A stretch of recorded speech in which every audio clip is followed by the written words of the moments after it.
You see, the thing with fire is that if you play with it, you'll get burned. You don't believe me? Well then let me tell you a story about Juan Luis Lagunas Rosales, and maybe then you'll believe me.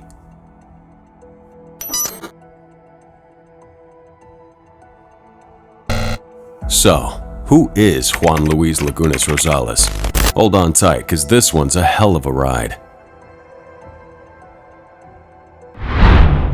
Juan Luis Lagunas Rosales was born in the notorious drug lord Joaquin El Chapo Guzman's home state of Sinaloa, Mexico, where cartel activity is rampant.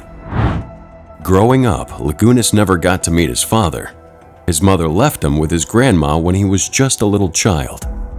Lagunas left his village at the young age of 15 without completing high school and relocated to the nearby municipality of Culiacan, where he started working as a car washer to support himself, according to an interview he gave in July 2017. He adopted the moniker El Pirata de Culiacan, or the Pirate of Culiacan, in this adopted town, which would make him famous online.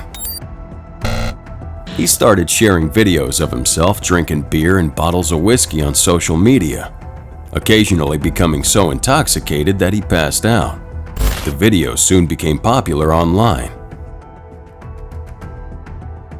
He began receiving invitations to more and more gatherings, and he soon developed a binge drinking habit.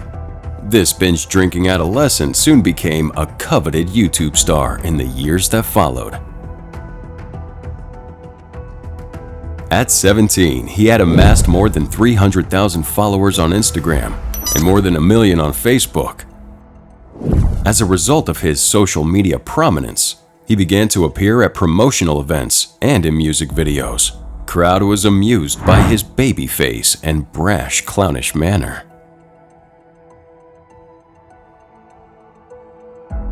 Laguna was just a child. 17 years is below the legal age in Mexico. Laguna knew this, and he tried to change himself by way of compensation. He drew a beard on his chin that indeed made him look older. He tattooed his arms, one with a tiger and the other with a pirate, to represent his moniker of being the Pirate of Culiacan. He posed for his Instagram pictures with half-naked ladies older than him. He flexed with large weapons like guns and luxurious cars and sports bikes. The legal drinking age in Mexico was 18, but El Pirata de Culiacan seemed to have no restrictions. He lived his life like many teenage boys as though he were unstoppable, saying anything he wanted about anybody he wanted. Everything was a big game and one festive party. However, no one susceptible in Sinaloa, one of Mexico's most dangerous states, especially if you meddle with the wrong individuals.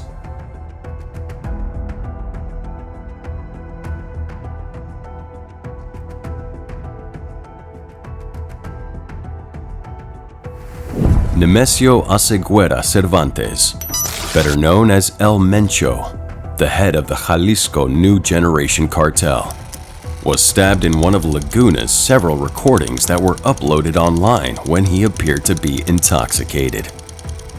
El País reported that Laguna said, "El Mencho a mí me pela la verga." It's an insult that roughly translates to, "Suck my."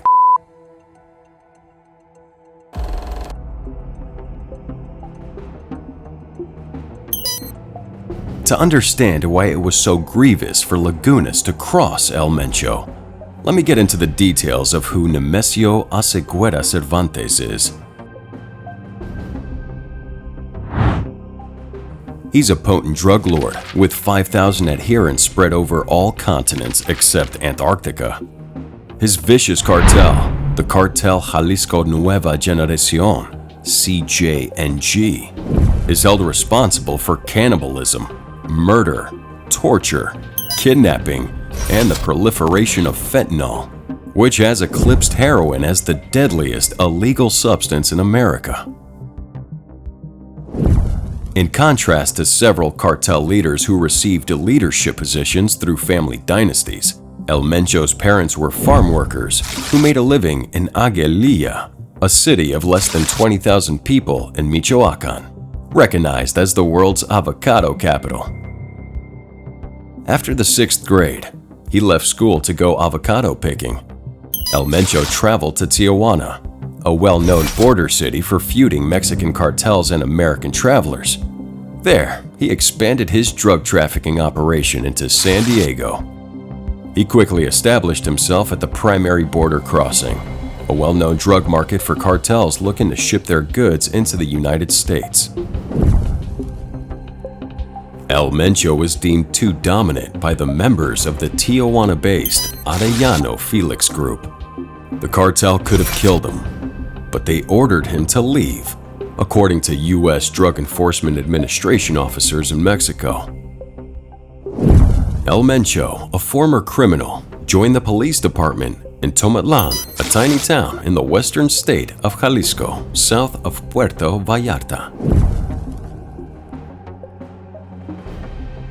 El Mencho eventually made his way back to Michoacan, where he joined the Milenio Cartel, a well-established gang active since the early 90s.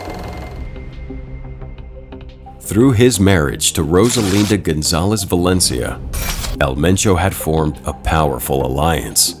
Her siblings established the Los Queenies division of the Milenio Cartel. To transport supplies of cocaine into Mexico on their way to the U.S., they established connections with Colombian cocaine suppliers.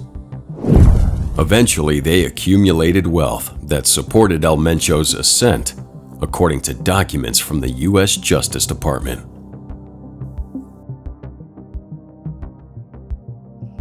El Mencho, a character comparable to a mafia lieutenant, now commands numerous significant drug trafficking routes and hubs in Mexico and issues instructions to the CAPO or PLAZA boss.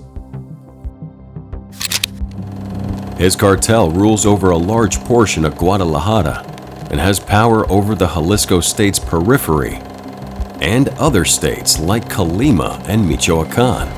The majority of Mexico's 32 states now have CJNG, and Tijuana and Mexico City are seeing an increase in their presence. El Mencho established the piso, or levy, that entrepreneurs and independent drug dealers had to pay to capos in exchange for safety. El Mencho also took control of fraudulent politicians and police officials.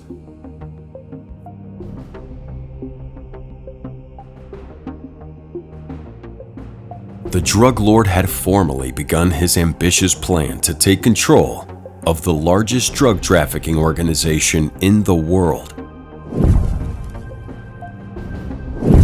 El Mencho, according to DEA investigators, is more disciplined and aggressive than El Chapo. Like a ghost, El Mencho is hardly ever seen in public. Because of this, his images on wanted posters are dated and fuzzy.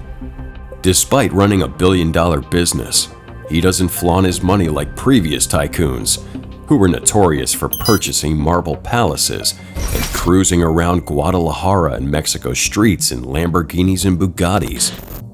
DEA officers in Mexico who have spent years pursuing El Mencho claim that he wouldn't want that lifestyle anyways. They think he's the happiest when riding a horse through the Jalisco mountains, far from the bustle of the nation's capital. Power attracts him more than money does. El Mencho's discipline is one factor in his success. He abstains from drugs and alcohol to avoid the stupid errors that other cartel bosses have made. He works out every day to stay in condition to run from the feds. That made him escape capture possible by going on the run for days over rugged terrain. He also stays in isolated compounds, challenging for authorities to access, so he's rarely seen. He enjoys riding horses and racing motorcycles on ranches. He incites terror and cooperation using severe violence, such as acid baths, beheadings, and cannibalism. Many of these horrifying fatalities are shared on social media by his cartel members. This includes threats made on Twitter and Facebook, recordings of torture and murder posted on YouTube, and even pictures of dead people dangling from bridges on Pinterest.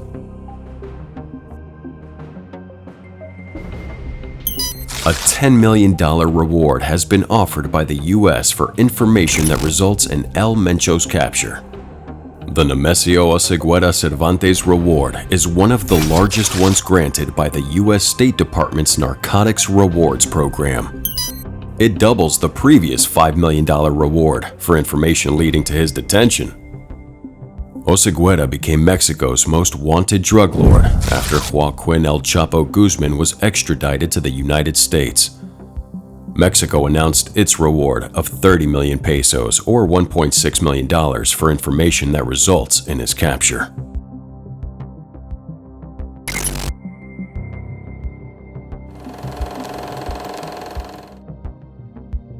It's unknown why Lagunas decided to stab this kingpin, but I wish he hadn't. On the night of December 18, 2017, while Lagunas and his pals were having a good time at a bar in Jalisco, a group of armed men barged in and opened fire on Lagunas, according to the state's Attorney General, Raul Sanchez Jimenez, who spoke to Mexican media sources. The adolescent died after receiving 15 to 18 gunshot wounds. Due to his tattoos, authorities were able to identify Lagunas. The prosecution hasn't ascertained the identity and motivations of those responsible. They did, however, affirm to news organizations that they are looking into a potential connection to the most recent El Mencho insult video. The passing of Lagunas occurs amid a year that is on pace to surpass all previous bloodiest years in Mexico. 20,878 murders, or 69 a day, were recorded nationwide in the first 10 months of 2017. It's a perilous time and place for anyone, but especially for a young man living irresponsibly in search of fame. Reporter Fernando Meja for Univision wrote in a piece titled "The Poisoned Fame of El Pirata" that the boy decided to forge a career as a broken toy of online, a route he built out drink by drink, and left him with adversaries of flesh and blood.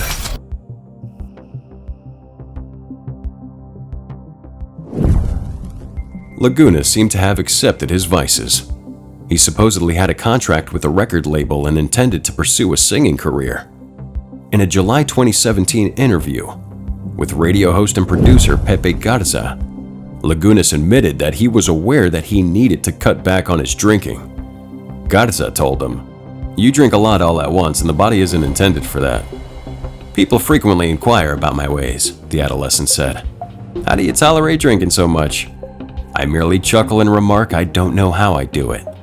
But they're right," he added. "I sometimes overstep my bounds." He was wished success in his work by the host and urged to rein down his partying so that he can endure many years. Sadly, his music career never saw the light of day. I hope you believe me now that if you play with fire, you will get burned.